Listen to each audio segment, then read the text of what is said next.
rent to rent, there's probably sort of three types of rent to rent. There's sort of ordinary, disclosed, perfectly reasonable rent to rent, where someone says perfectly openly and appropriately, I want to rent your property and let it out, and they're competent, they do a good job, which I'm fairly unconcerned about. There are several good businesses in that area at the moment. The second type I sort of class as stupid people rent to rent, which is where someone thinks they know what they're talking about. They may have been on a course or read something on the internet and says to somebody, I'll rent your property and sublet it, but they do it badly. The agreement that they've got with the main landlord is badly drafted, or it's just an AST with bits crossed out, where it's completely inappropriate.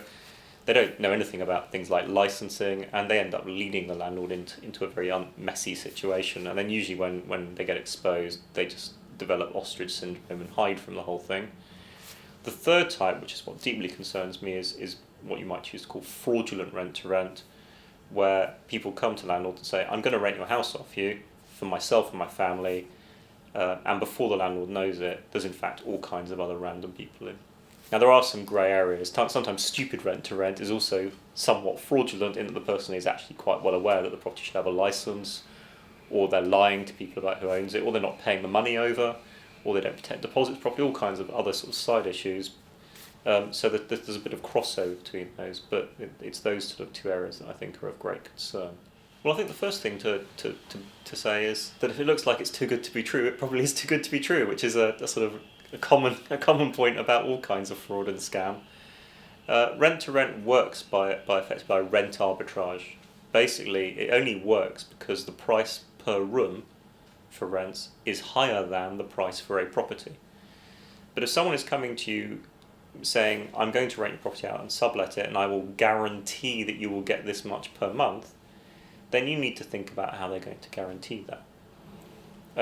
If they say they're going to guarantee it by renting out the whole property to a single family, and they're offering you near on the market rent, that can't possibly be true. Otherwise, they're going to be making that single family pay way more than the market rent, which is unlikely and unsustainable. So clearly they're likely to be renting on a room-by-room basis. If that's the case, you need to think about whether they're going to use the property as an HMO, which they probably are, and whether that's going to bring you in the way of licensing your particular area, which it probably is if it's a relatively large property, and more so, of course, as HMO licensing gets tightened. As a landlord, you will be liable for the license. Even if they tell you they're going to get one, even if you don't know anything about it, you're still liable for the situation. So that's a matter of great concern. You also need to think about what type of tenancies or sublets they're going to offer. Most of these people purport to offer licenses for the rooms. They're probably not licenses, they're probably ASTs.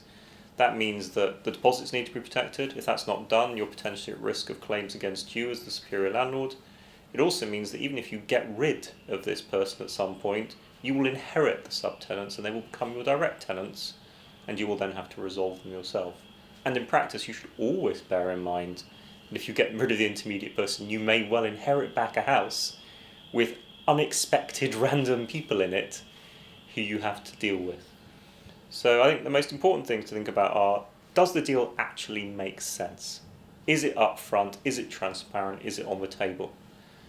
Of course the person's going to be making a profit, that's fine, but it's worth being clear with them, saying, look, I don't mind you making a profit, but I need to understand how you're doing it. Is it going to be compliant with all the relevant legislation, and particularly licensing restrictions? And I think it's very much worth demanding to see the sub-agreements that are going to be on the table, so or making sure they're restricted to particular types, and you need to know the names. And you need to see copies of those completed agreements, and you really need a provision in there that's going to make sure that you're regularly updated with who's in your property, what rent they're paying, and make sure you have copies of the agreements. Because in the future, you may need to actually remove those people yourself if things fall apart. Right, well the first and most important thing is that if you've got an intermediate tenant who's not paying you rent, they're not an AST tenant, you don't need to wait for 2 months. If they're in arrears by a day, you should be on the phone. Do not be fobbed off. They've collected the money off the tenants, they have undertaken to pay it to you. So you shouldn't be fobbed off by subtenants not paying, cash flow or anything else. You need to know where the money is. If they're saying they've paid for repairs, then you want to see the receipts. I would always act promptly and surely in those situations. So in fact, the reason people tend to have problems is that they allow a situation to deteriorate if you're clear, prompt, and explicit about what you want, then those people have much less scope, and they will either pay you but then try and get out of the deal, and best to let them go probably, or they will immediately run away, and it's pretty obvious where you're going to end up. The reality is that all rent-to-rent deals potentially, and actually quite frequently in my experience, unless they're with very reputable companies, end up with landlords having to take possession proceedings against somebody.